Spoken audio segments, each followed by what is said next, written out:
जो काम मैं निहिर के रहते हुए नहीं कर पाती हूँ, निहिर को जैसे ही स्कूल छोड़ करके घर वापस आती हूँ, उन सारे कामों को सबसे पहले निपटाती हूँ। घर के जरूरी कामों को करते करते कैसे 2 घंटे निकल जाते हैं मुझे पता ही नहीं चलता है और निहिर के आने के पहले मुझे ये सारे काम निपटाने ही होते हैं। कई दिनों से जो कपड़े बेड पर आराम फरमा रहे थे, उन सारे कपड़ों को मैंने अच्छे से फोल्ड करके कबर्ड में रख दिया। जैसे ही घड़ी ने 12 बजाया, मैं निकल पड़ी निहिर को स्कूल से घर वापस लेने के लिए। जिस टाइम पर निहिर को स्कूल से घर वापस लाने का टाइम होता है, उसी टाइम पर निहिर के पापा की मीटिंग स्टार्ट हो जाती है, जिसकी वजह से निहिर के पापा तो उसको लेने के लिए आ ही नहीं पाते हैं। मेरे घर में स्कूटी, बाइक और कार तीनों ही है, लेकिन मुझे ठीक से चलाने इनमें से कुछ भी नहीं आता है। हर रोज की तरह से मैं और निहिर के बाबा दोनों ही निहिर का साइकिल लेकर के पहुंच गए थे निहिर को स्कूल से घर वापस लेने के लिए। जिस निहिर को मैं सुबह रोता हुआ छोड़ करके आई थी, जैसे ही मुझे देखा दौड़ करके मेरे पास हंसता हुआ आया और निहिर की मुस्कुराहट देख करके मेरा मन तो बहुत ही खुश हो जाता है। घर से बाहर निकलना बार बार मेरे लिए पॉसिबल तो होता नहीं है, इसलिए जो काम बाहर के होते हैं उसको जब भी हम लोग बाहर निकलते हैं निपटा ही लेते हैं।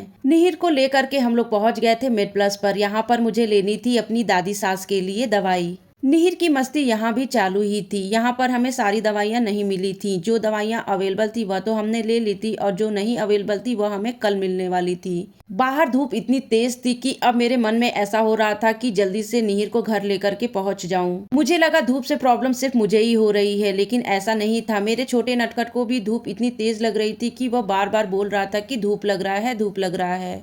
निहिर के पापा बालकनी में उसका बेसब्री से इंतजार कर रहे थे। जैसे ही निहिर के पापा ने उसको बोला कि आओ बालकनी में तुमको पैरट दिखाता हूँ, निहिर अपना बैग छोड़ करके तुरंत अपने पापा के पास चला गया पैरट देखने के लिए।